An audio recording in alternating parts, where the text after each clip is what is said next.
When German forces first encountered the American M4 Sherman in North Africa, they judged it the way tank crews had been trained for decades, by its armor, its gun, its silhouette, and the way it moved across the battlefield. The Sherman, to them, was a mediocre machine, too tall, too lightly armored, too prone to catching fire when hit. Against the long-barreled Panzer IV, the deadly Panzer III Specials, or the increasingly common Tiger Warmerl, the Sherman seemed outclassed in almost every measurable category. German tank manuals described it as technically inferior, and frontline reports dismissed it as easy to kill at medium range. But what the Wehrmacht didn't understand, what they couldn't have understood from a distance, was that they were misreading the most important part of the vehicle. Because the Sherman's greatest strength wasn't its gun, it wasn't its armor, it wasn't its speed or its production numbers. It was the thing invisible from the outside, the piece of equipment the Germans could not see, copy, or counter. Its radio. Inside every Sherman sat one of the most sophisticated, reliable, and widely distributed armored vehicle radio systems of the entire war. The SCR-508, backed by the SCR-506 command set, where German tanks often rolled into battle with only platoon leaders equipped with functioning radios, and sometimes none at all.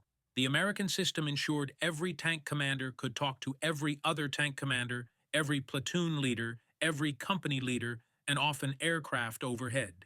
To German tankers who fought with patchy communications, vacuum tube failures, short range, or complete radio silence when sets burned out, the idea of a fully connected armored unit wasn't just unusual, it was unimaginable. The Soviets didn't have it. The Italians didn't have it. The Japanese didn't have it. Only the Americans fielded tank units where every commander had instant communication with the entire formation. This single difference reshaped every fight the Sherman entered, even before guns fired. German commanders could not see the radio advantage directly, but they felt its effects, confusing, disorienting changes in battlefield tempo. Shermans that looked disorganized at a distance suddenly pivoted with perfect timing, executing maneuvers that German crews struggled to match. Platoons advanced like coordinated teams instead of scattered machines. Columns redirected on short notice. Fire support came faster. And when a German ambush opened up from a tree line or a ridge, Shermans that should have been caught off guard swung into cover, flanked, or retreated with a cohesiveness that stunned enemy crews. To the Wehrmacht, it looked like Americans simply reacted faster, as if they had more experienced crews or better tactical instincts.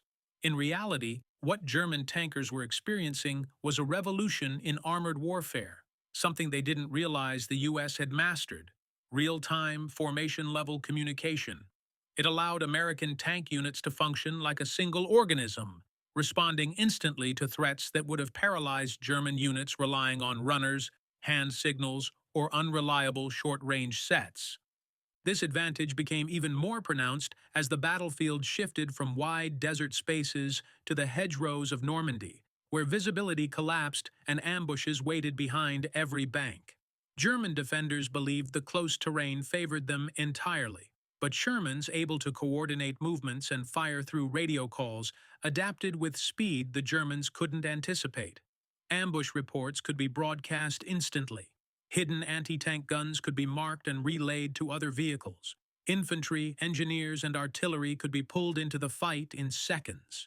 Even the famous German Pak-40 crews who shattered the first waves of Shermans were astonished that the Americans kept shifting positions, probing flanks, correcting fire, and coordinating attacks with a speed absolutely out of line with what German doctrine believed possible. They thought the Sherman was a clumsy steel box. They never realized it was a battlefield communication node. Long before the Americans landed in North Africa and Normandy, the Germans had already built a reputation as the world's premier armored force. Blitzkrieg had stunned Europe with its speed, coordination, and violence. But what most outsiders didn't see was that this early success came from a carefully concentrated use of high-quality radios in only a portion of German tanks, primarily command vehicles. The average Panzer III or Panzer IV did not have a reliable two-way radio at the start of the war. Many had only a receiver. Some early models had nothing at all, relying instead on hand signals, runners, colored flags, or even driving patterns to convey orders. German manuals acknowledged the problem openly. Communication is limited. Decisive response requires proximity. In other words, German tankers had to be close to their leaders, visually aligned and absolutely attentive. Once the chaos of battle broke them apart, units often fought as scattered individuals instead of coordinated teams. When radios did exist, they were fragile, easily damaged by dust or vibration, and frequently overloaded by battlefield interference. Even elite panzer crews grumbled about losing contact at the worst possible moment. By contrast, American tank units were designed from the ground up around continuous communication. Every Sherman tank commander had his own headset, microphone, intercom, and a dedicated SCR-508 system designed to survive heat, shock, dust, and violent maneuvering. The difference this created was not subtle, it was transformational. While German tanks hesitated in moments of doubt, unsure whether to push, pull back, or reposition, Shermans moved with aggressive confidence because they were never guessing what the rest of the formation was doing. They knew. A warning from one Sherman instantly became a warning to all. A flank spotted by a single tank became a coordinated attack within seconds. A German anti-tank gun that knocked out a leading Sherman often found itself swarmed by 3 more within moments, drawn in by a simple radio call. Gun at 11 o'clock, 200 meters, firing.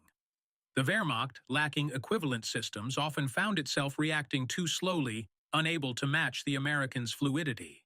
This communications gap widened dramatically as the war progressed. German factories struggled to replace radios lost to damage or retreat. Soviet offensives cut supply lines. Raw materials for vacuum tubes dwindled. Panzer crews sometimes cannibalized radios from destroyed vehicles just to maintain minimum communication in their own. Meanwhile, American production lines churned out thousands of high-quality sets per month, enough to equip every tank, command vehicle, and recon unit in the field. German officers complained constantly about silent units, panzer platoons disappearing into smoke without reporting their status, ambushes unfolding without coordination, and every small skirmish turning into an isolated duel instead of a controlled maneuver.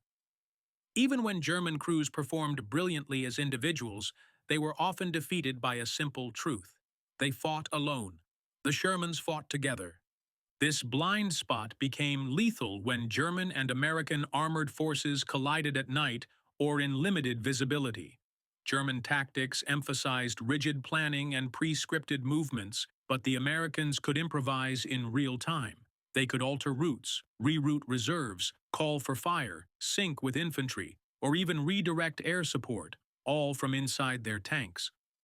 German after-action reports were filled with frustration at how the enemy reacts as a single coordinated force. Yet the reason remained mysterious to frontline commanders. They assumed the Americans were simply better supplied, or more numerous, or unusually lucky. What they never suspected was that the secret was humming inside every Sherman, invisible until the moment it changed a battle. A tiny metal box with a frequency dial. What German tank crews never understood, because their doctrine never imagined it, was that the Sherman wasn't just a tank. It was a mobile command platform, wired into a communications network that stretched far beyond its own platoon. Inside every M4, a tank commander had access not just to other tanks, but often to infantry leaders, artillery observers, and in certain formations, even close support aircraft. This allowed American armored units to do something German units found nearly impossible: anticipate threats before they became disasters. If a Sherman spotted a dug-in anti-tank gun, it didn't need to wait for reinforcements or guess how to approach. It could call for smoke. It could call for indirect fire. It could coordinate a flanking move with 2 other tanks, and in some cases it could even vector in fighter bombers or ground attack aircraft. The German experience of tank combat was often a violent, chaotic scramble. Unexpected threats, broken formations, sudden ambushes. The American experience, by contrast, increasingly resembled orchestrated violence. a system built on rapid information exchange. Shermans didn't just react to danger, they reshaped the battlefield around it. American doctrine evolved rapidly as commanders realized how powerful this communication system truly was. By Normandy, armored units often fought in combined arms groups designed around radio synchronization. Tanks, infantry, engineers, artillery spotters, and air liaison officers all plugged into a single flow of battlefield information. The Sherman's radios became the backbone of these formations. A tank could halt an entire column, reroute half a battalion, or coordinate a synchronized attack simply by pressing a microphone switch. German units attempting the same maneuvers relied on runners, flare signals, or shouted orders that vanished in smoke and explosions. When visibility was near zero, German tactics collapsed. American tactics adapted. Even when the terrain worked against them, like the hedgerows of Normandy, the Sherman's radios allowed units to probe, communicate, reposition, and counterattack with extraordinary speed. German crews frequently described American responses as instantaneous, unnatural, or impossible to predict. What they were really experiencing was the effect of a fully networked armored force fighting an unnetworked opponent. Nowhere was this more obvious than during unexpected enemy contact. When a German gun opened fire, the first Sherman hit would often broadcast a warning before the dust of the impact had settled. The message would flash across the formation: tank destroyer, left flank, or pack gun at 2 o'clock, or Tiger sighted, hull down. In German units, the destruction of a lead tank often meant silence. No message, no warning, no clue where the attack came from. In American units, it meant the opposite. The moment one Sherman died, every other Sherman within range became smarter, more coordinated, more focused. This ability to learn from each moment of impact, not after the battle, but in the middle of it, gave U.S. armored forces a tactical elasticity the Germans simply couldn't match. It didn't matter that the Sherman's gun was weaker than a Panther's. It didn't matter that its armor struggled against German high-velocity shells, because the Sherman had something no German tank possessed: the ability to multiply itself through communications. German crews believed they were facing individuals. In reality, they were facing a connected network. And a connected network learns faster, moves faster, and kills faster. By the time American forces pushed into the hedgerows of Normandy, the Sherman's radio advantage was no longer a subtle edge. It became the determining factor in whether crews lived or died. The bocage turned the battlefield into a maze of earthen walls, blind corners, and ambush points where a single German anti-tank gun or panzer could dominate an entire lane. German Panther and Tiger crews, with their superior optics and devastating guns, believed the terrain gave them total control. And in many technical respects, it did. The first shot almost always belonged to the defender. But while German crews relied on the element of surprise and fixed, sectional defensive grids, the Americans relied on something far more flexible: communication.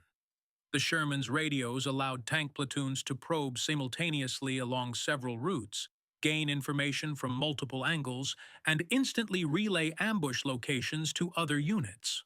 When a German gun opened fire in one hedgerow, Shermans 2 fields away knew about it within seconds. They could cut around flanks, call infantry to clear choke points, or coordinate with engineers to breach a new path entirely. German after-action reports repeatedly expressed confusion about how quickly American armored units could recover from a successful ambush. Wehrmacht commanders assumed that knocking out the lead tank would stall the column. Instead, it triggered a flurry of coordinated actions. "Their reaction time is impossibly fast," wrote one panzer officer. Another noted, "They reposition before we can fire again." What they were witnessing was a doctrine built around radios. Shermans pinned down by enemy fire could request smoke barrages, redirect supporting tanks, or signal infantry to move under cover. A single Sherman lieutenant could reroute an entire company, calling them into a new axis of attack with a simple broadcast. Panthers and Tigers had superior guns, but they often operated as semi-isolated hunters, each crew acting on its own initiative. Shermans behaved like parts of a single organism. If a German position fired once, it exposed itself not just to the nearest tank, but to every tank within radio range. The radio advantage became even more pronounced when coordination extended beyond armor. American tank commanders could speak directly with artillery observers who, in turn, could call in timed barrages tailored to enemy strongpoints. Shermans approached, marked the target, fell back, and within minutes, heavy shells pounded the hedgerow the Germans thought was invulnerable. German units witnessing this often assumed the Americans possessed far greater numbers than they actually did. In reality, it was the speed of communication, not the quantity of tanks, that overwhelmed them. U.S. forces could reposition faster, adapt faster, reinforce faster, and retreat faster. Even when the Germans succeeded tactically, destroying several tanks in a kill zone, the Americans responded strategically. They changed routes, altered doctrine, and spread ambush reports across multiple companies. The effect was cumulative. Every destroyed Sherman made the surviving Shermans smarter. This communication-driven flexibility clashed directly with the rigidity of German doctrine, which still leaned heavily on detailed planning and prearranged orders. When the situation deviated, and in the hedgerows it always did, German tankers had to physically meet, shout across fields, or rely on exposed messengers. Sherman simply talked. They talked constantly. Flank updates, enemy sightings, ammunition status, requests for infantry support, calls for engineers to breach a berm. This torrent of information created a battlefield rhythm that German crews could not match. Their superior individual vehicles became liabilities when forced into improvisation. American tankers, even in inferior machines, were able to exploit temporary openings with clinical precision. The Germans believed the Americans were reckless. The Americans believed the Germans were slow. The radios made both impressions true. As American armored divisions pushed deeper into France, the Sherman's radio advantage evolved from a tactical tool into a strategic weapon. Nowhere was this more visible than in the great armored clashes of Operation Cobra, the Lorraine counteroffensive, and especially the Battle of Aricourt. German Panther crews entered these battles confident, armed with superior optics, long-range cannons, and thick frontal armor that could shrug off Sherman rounds at distance. They expected to dominate the fight, just as they had against the Soviets. But the Americans weren't fighting on Soviet terms, and they weren't playing the same game. The Shermans didn't need to approach in one predictable column, didn't need to rely on pre-scripted moves, and didn't need to wait for couriers when contact was made. Instead, they attacked in fluid patterns, always communicating, always adjusting. At Aricourt in particular, the 4th Armored Division demonstrated how radio-driven coordination could neutralize even technologically superior enemies. Visibility would drop as fog rolled in, and German Panthers, unable to see, unable to communicate effectively, stumbled into American positions blind. Each U.S. tank that made contact instantly broadcast the Panthers' location, turret direction, and vulnerability. Shermans maneuvered, flanked, and attacked from angles the Germans never expected. To the Germans, these American movements bordered on impossible. How could the Shermans reposition so quickly? How could multiple platoons converge on a single target at the perfect moment? The truth, which German tankers didn't realize until after the war, was that the Americans were fighting inside a communication bubble the Germans simply couldn't penetrate. If a German Panther fired from concealment and missed, that moment of opportunity evaporated as Sherman crews called out its position. If a Sherman took a hit, it didn't die silently. It warned everyone else. When a Panther crested a hill and exposed its flank, 3 or 4 Shermans were already moving to exploit the weakness, not because they guessed the move, but because they heard it described over radio seconds earlier. German reports from Lorraine and Aricourt are filled with frustration. Enemy tanks react instantly. They maneuver faster than our guns can track. Their units behave with an unnatural coordination. Crews blamed American numbers, pilots, artillery, even luck. What they never recognized was the invisible factor shaping every engagement: Shermans often fired first, not because they saw first, but because someone else did, and told the entire formation. They flanked not because individual commanders were geniuses, but because they could communicate flanking opportunities instantly. Even the claim that Shermans swarmed Panthers, a common feature in veteran accounts, was a direct result of their radios. A Panther could destroy one Sherman at long range, but could not stop four Shermans approaching from different angles, each guided by real-time communication. German armor was conceptually designed for dual-style fighting, one tank versus another.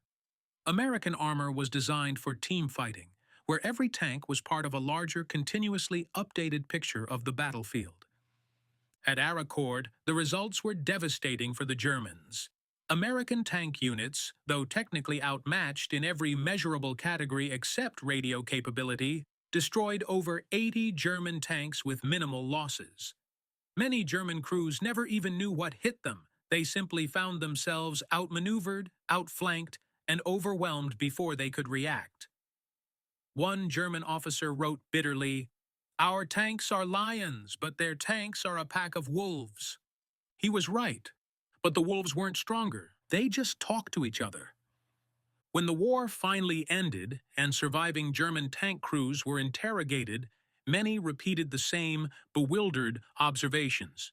They insisted that American tank crews must have been unusually experienced, or that U.S. units must have possessed far superior intelligence. Others believed the Americans had hidden artillery spotters following every tank column or some form of unknown equipment guiding their movements. What they universally agreed on was this: Sherman units reacted too fast, moved too coherently, and coordinated too precisely for the battlefield conditions they fought in. They simply could not understand how a tank with a weaker gun, thinner armor, and higher silhouette kept winning engagements it should have lost. So the Allies showed them, literally opened the hatches, pointed inside, and revealed what the Germans had never fully grasped. Every Sherman commander had a high-quality radio with reliable range, durable components, and clear voice transmission. To German veterans, it was a revelation bordering on humiliation. Their elite Panther and Tiger crews, backed by some of the finest optics and some of the deadliest cannons ever mounted on armored vehicles, had been fighting blind and nearly mute. They had entered duels with superb hardware but fragmented communication. The Americans, by contrast, had been fighting as a single organism. Post-war analysis revealed a truth modern militaries now take for granted. Communication is a force multiplier so powerful that it can outweigh advantages in armor and firepower. U.S. armored doctrine had unintentionally stumbled into this reality early in the war, and by the time the fighting moved into France and Germany, the system was mature enough to dominate engagements. Every Sherman, regardless of its mechanical limitations, plugged into a living network that learned from each mistake, adapted to each threat, and reshaped tactics on the fly. The Germans, who prided themselves on engineering superiority, discovered too late that the battlefield had shifted beneath them. Tanks were no longer isolated platforms. They were nodes in a fast-moving information web. And because the Sherman embraced that concept from the start, its battlefield performance grew exponentially stronger over time. Even the infamous criticisms, Ronson, Tommy Cooker, too weak to stand toe-to-toe with a Panther, failed to account for the one factor that mattered most. The Sherman didn't need to fight toe-to-toe. It fought as a team, and a team with real-time communication will almost always defeat isolated champions. Modern historians looking back at the European theater often describe the radio advantage as the invisible weapon of the U.S. Army. It enabled breakthroughs in Normandy, saved columns from ambush in the Bocage, made Aracord a decisive American victory, and blunted German counterattacks throughout the winter of 1944. It allowed American tank units to recover quickly from mistakes, exploit temporary openings, and adapt their tactics faster than the enemy could comprehend. And above all, it rewrote what armored warfare meant. The Germans entered the war believing in machines. The Americans ended it believing in systems. The Sherman wasn't the best tank ever built, not even close, but it might have been the most connected. That connection, humming quietly inside steel hulls, unnoticed by the enemy, unglamorous in photographs, changed the outcome of countless battles. In the end, the Germans didn't lose to the Sherman's gun or armor. They lost to its voice.